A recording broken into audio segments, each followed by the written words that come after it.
കടുത്ത വേനലിൽ traffic duty ചെയ്യുന്ന സേനാംഗങ്ങൾക്ക് ആശ്വാസമായി കേരള പോലീസ് ഓഫീസേഴ്സ് അസോസിയേഷൻ.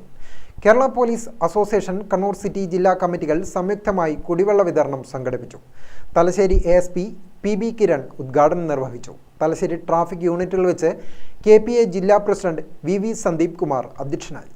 അതുപോലെ അശോകൻ ഇവരൊക്കെ കഴിഞ്ഞ കുറേ കാലങ്ങളായിട്ട് ഏറ്റവും നല്ല രീതിയിൽ ഒരുപക്ഷെ പുതിയ സേനയിൽ വന്ന പോലീസ് ഉദ്യോഗസ്ഥരെക്കാൾ മികച്ച രീതിയിൽ ഒരുപക്ഷെ നാളെയോ മറ്റന്നാളോ അല്ലെങ്കിൽ അടുത്ത മാസമോ റിട്ടയർ ആയി പോകുന്ന അവസരത്തിൽ പോലും പോകേണ്ടുന്ന ആളുകളാണെങ്കിൽ പോലും പുതിയ പോലീസ് ഉദ്യോഗസ്ഥരെക്കാൾ ചുറുചുറുക്കോടുകൂടി പ്രവർത്തിക്കും. KPOA കണ്ണൂർ സിറ്റി പ്രസിഡന്റും ന്യൂമാഹി SHOയുമായ PA ബിനു മോഹൻ സൺഗ്ലാസും ഹാൻഡ് സ്ലീവും വിതരണം ചെയ്തു.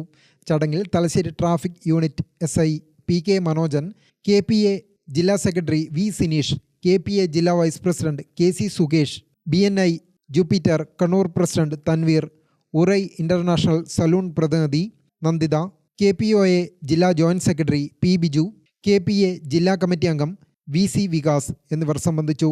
കണ്ണൂർ ജില്ലാ പോലീസ് സഹകരണ സംഘം നൽകിയ ഹാൻഡ് സ്ലീവും BNI ജൂപ്പിറ്റർ നൽകിയ സൺഗ്ലാസും ഉറൈൻ ഇന്റർനാഷണൽ സലൂൺ നൽകിയ കുടയും സേനാംഗങ്ങൾക്ക് വിതരണം ചെയ്തു.